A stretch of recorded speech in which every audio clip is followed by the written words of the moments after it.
Owners. Good evening, everyone, and welcome to the Owner's Box After Dark. How do you like that? Yeah, well, maybe we'll try to do it a little faster next time. I am Mark Farinella. I am the host of this experiment in audio and visual self-indulgence. And this is the 16th episode of the Owner's Box After Dark. Yeah, you're going to get tired of that really quick. My beverage of the night is called Bitburger. It is a German beer. The FCC frowns upon drinking of alcoholic beverages on broadcast, but this isn't television. This is YouTube. I could do whatever I want. Cheers, everyone. Besides, I need this after the night I've had. I have a special guest tonight, and this is very exciting. This is the first episode of the Owner's Box After Dark, which will actually feature a live person other than myself in present time. My guest tonight is Maureen Mullen. She is a baseball writer of some renown locally. She has worked for the Lynn Item, the Globe, the Herald. She does a lot of work for USA Today, and she's also an author. And I'm going to hold up the book again because when you see the interview, I tried to hold up the book, but it's not going to show up from the aspect ratio. So she has written two books. One of them is a history of a Red Sox. I'll say it right whenever I get to the recorded part. It's a history of a Red Sox season 2000. Oh gosh, I can't remember which one it was, but it was a story she did with Johnny Pesky, and it was one of the last things that Johnny did. So it's worth a read. But this is the one she gave me, and I'm really happy she did. It's called Yogi Was Up with a Guy on Third. It's a series of interviews that Maureen conducted, I think 53 of them, with living members of the Baseball Hall of Fame. And they're just great anecdotes about some of the great moments these guys experienced. And I recommend that you read this. It's available on Amazon and in Kindle form. It's a real book, all sorts of stuff. And we here at the staff of the Owner's Box After Dark, we highly recommend it. Oh, that's a shoulder of my pipe today. Maureen joined me via Zoom, and I thought it worked perfectly. I was, we were recording it. We were recording both audio and video because from what you see, the first 20 minutes or so of our recording, that's going to be for this program. The second thing we do is going to be for a full The Owner's Box radio audio podcast. I haven't done one of those in a while. This will be episode 27. It will be the first episode of the new season, the second season of The Owner's Box, and I'm very happy to do that. And, of course, those podcasts, remember, those are all available on all sorts of podcasting platforms, and you should really look into those. And, of course, you can find them on Facebook and on Twitter and MyFace and Snapchat and whatever else that Bill Belichick likes. But we recorded about I think 55 minutes in all, and about 25 for the video podcast, and I thought it was working fine. And I played it back, and it looks great on the screen, and it sounded great. And for whatever reason, and I'm not sure, it will not transfer over to my video editing program. Excuse me. And no, I wasn't drinking these things before I started editing.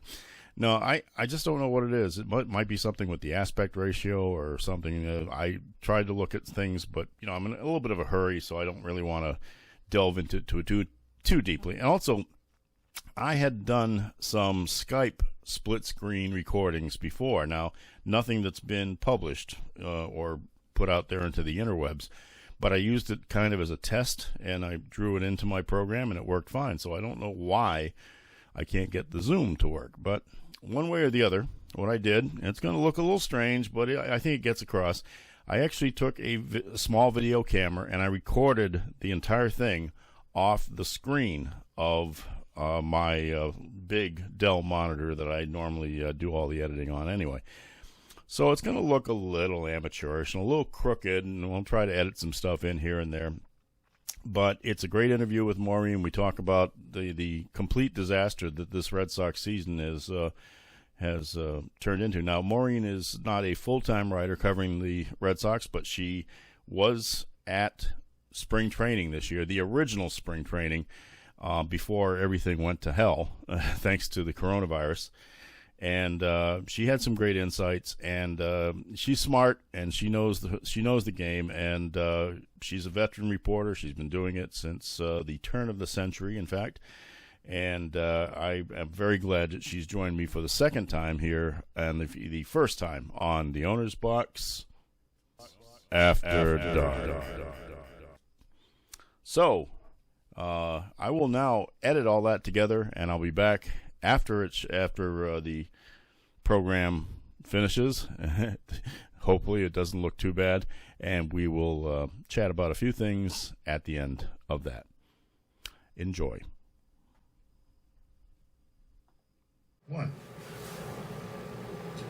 My guest today is one of the last three people to have actually visited Fulton Pond Studios in person back on January 31st, which certainly seems like a lifetime ago given all that's happened since. She is Maureen Mullen, and she has covered the Boston Red Sox since 2001 for various news-gathering organizations, including USA Today, the Associated Press, and MLB.com. Her work has appeared in the One Item, the Boston Globe, the Boston Herald, and several other publications. And she's also the author of two baseball-related books, Diary of a Red Sox Season 2007 with Johnny Pesky, and this one, Yogi Was Up with a Guy on Third, in which she interviewed 53 living members of the Baseball Hall of Fame for their recollections of their favorite plays. I recommend it highly. I've been sitting here reading. I still haven't finished it, Maureen.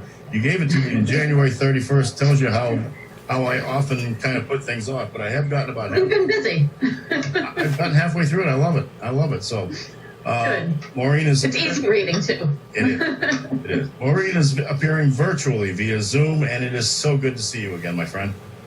Good to see you, too. Actually see somebody, although not in person, but actually being able to see people is a good thing. Oh, I know it. It has been a strange time. Now, Maureen, you're right. Since January 31st, when I was last there, when we last saw each other, it has been strange. It's like the world has turned 180 degrees. Well, that's what I was just going to talk about. In fact, now I know you're not regularly on the Red Sox beat right now, and that's kind of the same situation that I find myself with the Patriots. I didn't do a lick of Patriots coverage in this year's training camp. You know what? This is the first training camp that I have missed even just one day of attending since 1976. Wow. Yeah. Wow, that's and that's when all these gray hairs have grown in. But I'll tell you that's unusual. But in a way, I didn't really miss it all that much because, as you know, I had knee surgery recently, and it's been a little bit tough to get around. And you know how much walking is involved at Gillette Stadium when training camp rolls around. So, I don't know if I would have been having much fun anyway. But we'll get into the disaster that is the 2020 Red Sox in a few minutes. And I do trust your instincts, and I trust your knowledge and your background in being able to help me sort this whole thing out. So I don't know, is disaster a strong enough word? I hesitate to use apocalyptic, but I think it's pretty close to that, to be honest. Yeah. But let's first take a look back at where our lives were on January 31st when we last spoke. Back then, Tom Brady was still the quarterback of the New England Patriots, although he was 27 days into a premature offseason that would include free agency coming down the road, but most people around here didn't think anything was going to happen about that. So, and of course, Rob Gronkowski was still just a budding WWE star in the making. And as for the Red Sox, who were, just about to take their annual trip to Fort Myers, let's see, Mookie Betts, David Price, and Chris Sale were all still members of the team in reasonably good standing, although Betts and Price would depart for the Los Angeles Dodgers 10 days later, and Sale would undergo Tommy John surgery 2 months down the road. Maybe more importantly, though, than anything else that happened in the world, on January 31st, there were absolutely no confirmed deaths in the United States from COVID-19. As we record this, we are approaching 195,000 American deaths. It is a different world in which we're living, isn't it, Maureen? It really is. And when you think of those kind of numbers, it's absolutely devastating. It really is. I mean, we can joke around about how bad the Red Sox team is this year, but, it's in the big scheme of things, it's barely a blip. And when you think of all the lives that have been lost, it's just devastating. I mean, I know people who have died from it. I think probably everybody does at this point. And it's awful. I think my 24th episode of The Owner's Box was with I'm going to call him a young man because he's 9 years younger than I am, but a fellow by the name of Paul Souza, who was a great high school athlete here in Mansfield, 1,000-point scorer in basketball, world-class high jumper even in high school. Went on to Penn State, would have qualified for the Olympics back then if there had been an Olympics, if the United States didn't boycott that one. 1980. Yep, went on to become the head track and field coach at Wheaton College here in Norton, and was very successful at that. He now lives in Indianapolis. He's also a musician. His wife used to be an official with the NCAA, so that's why he made the move out there. But he contracted COVID-19 and fortunately recovered. And he's like I said, he's 9 years younger than me, but he's a million times healthier than I am. And he made it through, but it was devastating to him at the time. And he fortunately came on and talked to me about it. And not to mention the fact I'm glad he's still around, but it was also a very interesting podcast that people could listen to and realize that for those of the folks out there who are deniers about this whole thing, listen to somebody who's actually had it, and that's the only thing I can say is that you'll learn something from that. So, it's still. We are in now. What is this? About the 28th week or something like this since the world turned upside down in March when everything started. Now you were heading down to Fort Myers, if I'm not mistaken, right? You went down there, so tell me. I went down there. Yep, I went down there. I was there. Ended up coming back 10 days, 2 weeks early, or something like that, because of the virus. I was actually at the Minnesota Twins Park, which is also in Fort Myers, right down the street from the Red Sox, and there was a night game, and we're waiting for it to get started, and the NBA had already shut down, and NHL had already shut down. So there was word trickling out that the MLB was going to be shut down. So everybody, I kind of knew that it was going to happen that day. So we're just sort of going through the motions, or we didn't really know what to do. Like, even the players, do they start to prepare for the game?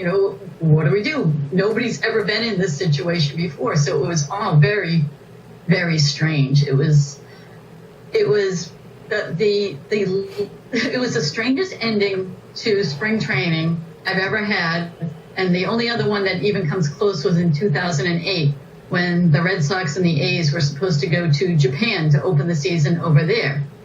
Last day of spring training, getaway day, and so they were leaving right after the game. They were playing the Blue Jays that day, leaving right after the game to hit the buses and head to the airport and head to Japan. And all of a sudden, word got out that the players found out that the Red Sox coaches were not going to be paid for the trip to Japan.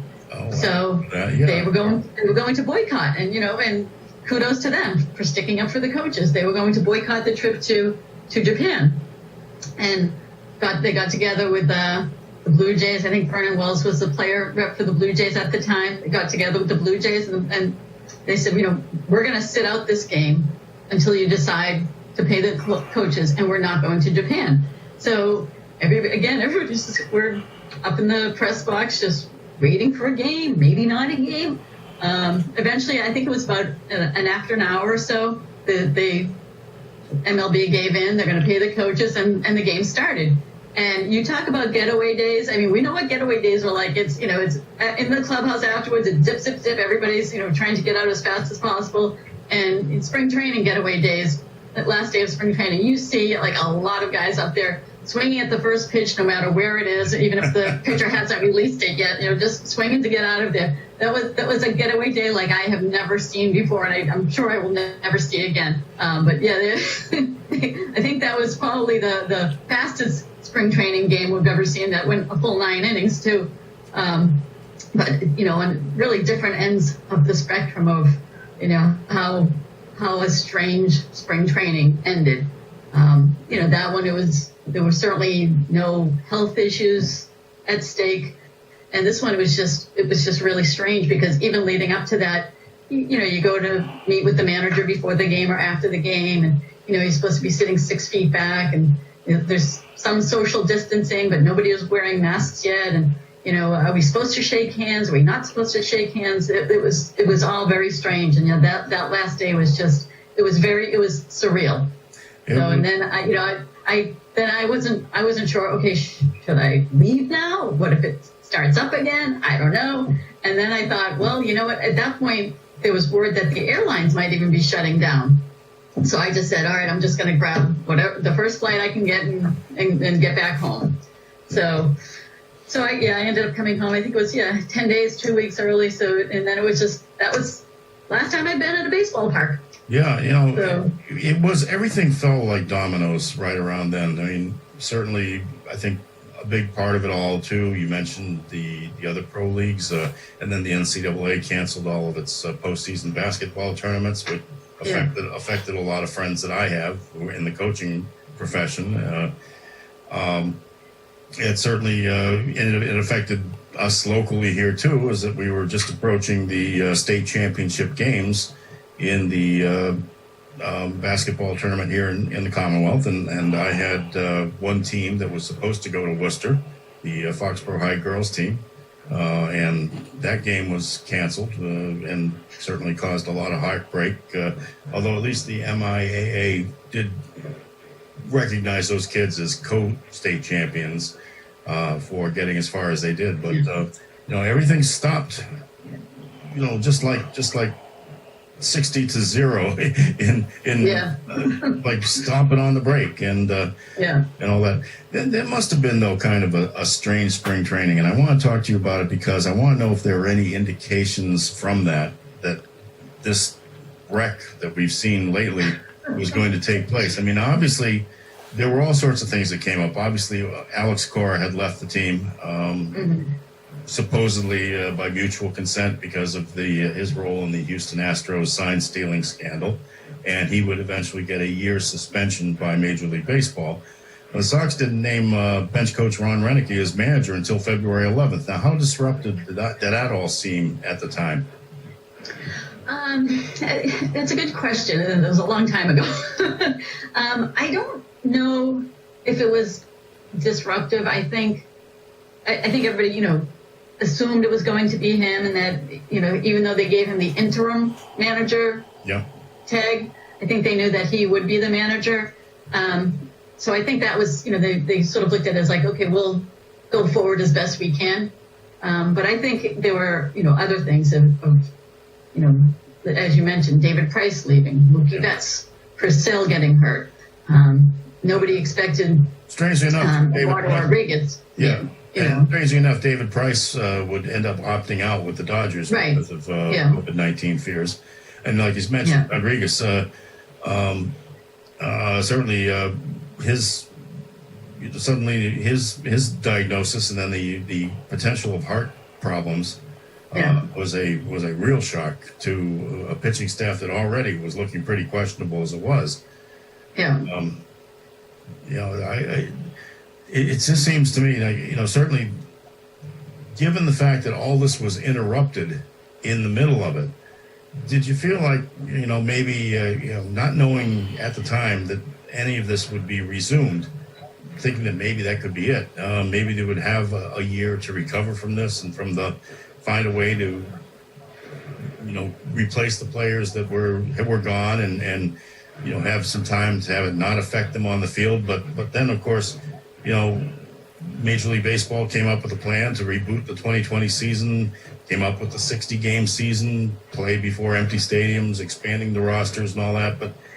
But I think it became painfully obvious to all of us within a week of this compressed season starting that the Red Sox were woefully ill-prepared for what was going to be what happened. I mean, I don't understand how they could let the pitching staff just completely integrate the way they did. I understand certain parts of it, but I mean, it's like there was nothing in the pipeline anywhere. Yeah. Well, even when they knew they were going to be without David Price and Chris Sale, they really did nothing to replace them. I mean, it's obvious the Red Sox opted out of this season. They just didn't tell anybody. Yeah. But for a team like the Red Sox that has that much money and that many resources to be putting this kind of a product out on the field, they should be embarrassed. Yeah, I mean, because there's no reason for it. There's still an awful lot of talent on this team if you look at it. I mean, the loss of Mookie Betts can't be understated. I mean, look at what he's doing with the Dodgers. He is an elite ball player, and maybe. And they're not. It's not a surprise. It's not as if they traded him. All of a sudden, he's playing better. They knew who he was. Yeah. They knew what they were trading, and as you said, that's a huge loss. Yeah. No, I mean, there's still a decent nucleus here. You have Xander Bogaerts, Jackie Bradley Jr., although I think Jackie Bradley Jr. was affected somewhat by the trade rumors around him. I mean, he's still playing great defense, and there just seems to be something lacking in his play right now, he's a little jaded to me. I don't know why I feel that way, but because I'm not close to the team at all. But I was having this discussion with someone earlier today for guys like Bogaerts or Bradley to get fired up to go play a game. I mean, there's nobody in the stands. You're going to lose. Your team is going to find new ways to lose, as they did in the first game of yesterday's doubleheader. It's easy to understand. You say, okay, well, these guys make millions of dollars. Yeah, but it's human nature too. You kind of need something to get fired up about, and you can't. I would find it hard on this team. So it's. And then unless they're going to make some big changes in the off season, and conversation I was having earlier today too. It's probably a good thing that there's nobody in the stands, because they pipe in all the cheers and the crowd noise, but they're not piping in any booze, and that would certainly be heard. Although it's BOOS, not BOOVE. I thought there were some boos, those kind of boos, the BOOS. Piped in by the Philadelphia people the other night. I think that they would have had to, because that's the nature of that city. But yeah, if they want to be legit about it.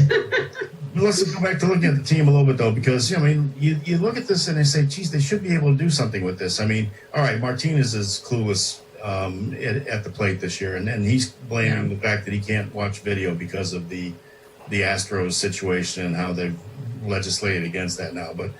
But still, you got Rafael Devers, who can hit like anybody. He's a really good hitter when he's not swinging for the fences all the time. Ditto with Chavis. I mean, I think if he could show a little bit more discipline at the plate, and I think he's starting to a little bit. Vasquez, I like Vasquez as a player. Yeah. Now, nobody knows what in the hell happened to Andrew Benintendi, but something did. And, this was a lost season for him even before with the rib injury or whatever it is. Yeah. And then Bobby Dalbec has really been he's been the only bright spot. He's been refreshing. It's a very short sample, but a very small sample. But what a tantalizing talent he is. Now, again, we haven't seen enough of him to know if this is just, Sam Horn, later on, but all that. I mean, I was sad when they traded Mitch Moreland away, though. I mean, I understand that they had to make some moves, but they got a bag of baseballs for him, as far as I can tell. But the thing is, it's the pitching, Maureen. It's the pitching is just so horrible. I mean, I I started watching the Red Sox in, I think, 1962 when I was 8 years old. And, there were some pretty awful teams in that stretch just before 1967. But even those teams had a couple of guys who could throw. Bill Monbouquet, Earl Wilson, Dave Moorhead, and Dick Raditz in the bullpen. It was incredible. The guy would go 4 innings from the bullpen. I've never seen a team so absolutely lacking in pitching and talent as this one. And I mean, whether it's Chaim Bloom, coming into a situation that he hasn't had time to fix things. I don't understand the politics that ended the Dombrowski era. I don't understand all that up there. I don't know whether it was a year ago today, I believe. Yeah, and so is it front office? Is it are they, did they just get lucky with those championships in this decade, and now they're proving that they're clueless? I don't get it. Right, and Chaim Bloom, he is new to the job, so you give him a little bit of a grace period, but you also don't know what mandate he has been given from ownership. Is he supposed to tank this year? I don't know. Right. And whether it's to reset the salary tax for the next season and beyond that, if they're, looking at the number 1 draft pick for next year. But, as everybody knows, the number 1 draft pick in baseball is not a sure thing like it can be in football and basketball. Yeah. So you do have to wonder what his mandate or what his directives have been. But, you're right. It starts with the pitching. And they were, as you mentioned earlier, they really did nothing to prepare to have a better pitching staff. They made no moves. And some of these guys getting called up, their head scratches because you kind of go, who?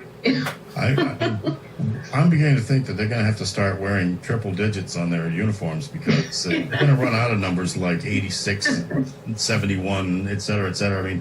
They're already into offensive linemen and tight ends in the number. Yeah. They're spring training numbers, yeah. It just doesn't look right. One guy comes in and you may never see him again. Suddenly he's down to the alternate training site in Pawtucket. Yeah. Will be in Worcester. Which sounds like the alternate universe. Yeah, and this whole season getting banished. This whole season's been an alternate universe, really. And in some ways, to me, I was saying this earlier today, that it does feel like an exhibition season because when you have 7-inning doubleheaders and you're starting extra innings with a runner on second base, it just doesn't feel real. So I think I don't know if that is affecting some of the players too, but I know from watching it, and when you see, like you said, so many football numbers coming into a game, that certainly has a spring training feel to it. Yeah. But I was doing some research on something else a couple of weeks ago, and I just happened to come across a statistic. And this is in the Wayback Machine. It was 1946, and that year, in a stretch of 16 days, the Red Sox played 19 games and won 13 of them. So 19 games, 16 days, and there were 6 doubleheaders in there. And of those 19 games, I think 3 or 4 of them went extra innings. And none of them were cut down to 7 innings. Yeah. And I'm sorry, the doubleheaders, and so you just. So I was joking. What would Johnny have said about 7-inning doubleheaders? I know. But. I know it's I want to get back to that, but I had one more question about this team, which I think you can offer me a little bit of insight on. I can try. What really frustrates me is how lackadaisical and sloppy this team looks at times too. Just dumb mistakes out there, base running, fielding, decisions they make. And it's, to me, it's if they haven't been drilled in even the basics of baseball. Is Ron Renicky out of his element? Will the Red Sox be looking to can him at the end of the season, then possibly rehire Cora once the suspension's over? And really, is that even enough to straighten this path out? Because this team looks like the Rod Rust Patriots to me before other people came in to try to straighten out the mess. I think that's a good question, and I've thought from the beginning that the Red Sox will probably bring Alex Cora back after the suspension is up after this year. And I'm not basing that. I don't have any inside information on that. I'm just sort of a gut feeling. I don't think any other manager would have done much better with this team. Yeah. But you're right. I mean, there's, the physical errors or physical mistakes, so those are one thing, but the mental errors and the lapses and, base running blunders and things like that, not taking the runner out in a possible double play and throwing to first base, like happened yesterday. And so I don't know if that's it, because I haven't been around the team since March, but nobody really has, because you're not getting individual access to the players. It's all by Zoom meetings. Yeah. So it's kind of hard to get a read on that. But from what I know about Reneke and what I had heard about him, he's been a good manager. He knows how to lead. He knows baseball. He's old school, but he'll accept the analytics. So I don't know if anybody else could have done better with this group. It's I think that would be asking a lot. But then again, I was watching the game yesterday, the first game in the doubleheader against the Phillies, and Jerry Remy and Dennis Eckersley were ripping on Bryce Harper for not running out of the box, and so maybe it's not just the Red Sox. I think it's if it feels like an exhibition season, then that might be what you're going to get. I mean, even exhibition play. At least in exhibition games, you'd still have the spring training crowd. You don't even have that now, so it's right. Yeah, it is a different element. I don't know how I could get myself excited to play before nobody for 60 games like that. Right. I think it would be. I think it would have to have an effect. But I don't want to end this. I remember Jonathan Papelbon once said down in spring training when they had to go and had to go work out in minor league games, that start at 10 o'clock. He used to call it zombie land, because, there were maybe a handful of people, and they were, parents and families and, a couple of friends. There weren't many fans out there, and, so you might strike out the side and, you get a nice little golf clap for that. But yeah, I thought zombie land was a good way of putting it. And it's got to be something like that too, because you do have the piped in noise, but you don't have the natural reaction. You don't have the energy. So I can't imagine what that's like. No, I hate this whole crowd noise thing. I really hate it. I hate it beyond. It's phony. It's just weird. It's fake. I just don't like it. I mean, yeah, it would sound weird if all you heard was the ball clattering around in the stands, like when Roy Hobbs was at batting practice in the Natural and he hit those home runs and clang against the seats. But I just don't like the fake part of it anyway. But I know. I don't want to end this on a downer, this little segment. So quickly, how do you feel about some of the rule changes that were put in place, like the 7-inning games and doubleheaders? We talked about that. And the runner on second to start extra innings. Do you like it? Do you hate it? Do you think it'll be back? I'm afraid it will be back. I'm not a big fan. I used to play in a co-ed softball league, and everybody started off with a 1-and-1 count. So, if they're interested in speeding up the game, I can make that suggestion. But I think, there's other ways they can try to speed up the game. I think that's just, it's manufactured. I went to one of my nephew's games a couple weeks ago, and they start off with, I think it's 1 out and runners on second and third in extra innings. So there's another suggestion. Yeah. Okay, that will do it for episode 16 of The Owner's Box After Dark. This one ran a little bit long, so I'll just remind all you folks, if you want to see links to any of my other video podcasts or my audio podcasts or any of the other exciting stuff that I put on my webpage, go to my webpage, which is www.theownersbox2020.com. Type in the www in that field up there, because it sometimes doesn't work if you don't do that. But now the other question I want you folks to answer for me is how to make the videos of these square videos or rectangular ones from Zoom, how to make them work in the editing program that I use. So if you have any idea how to make a rectangular Zoom MP4 file work in Corel Video Editor Pro, I think that's the name of the program. I should have written it down before I came back to record this, but you'll figure it out. You guys are smart.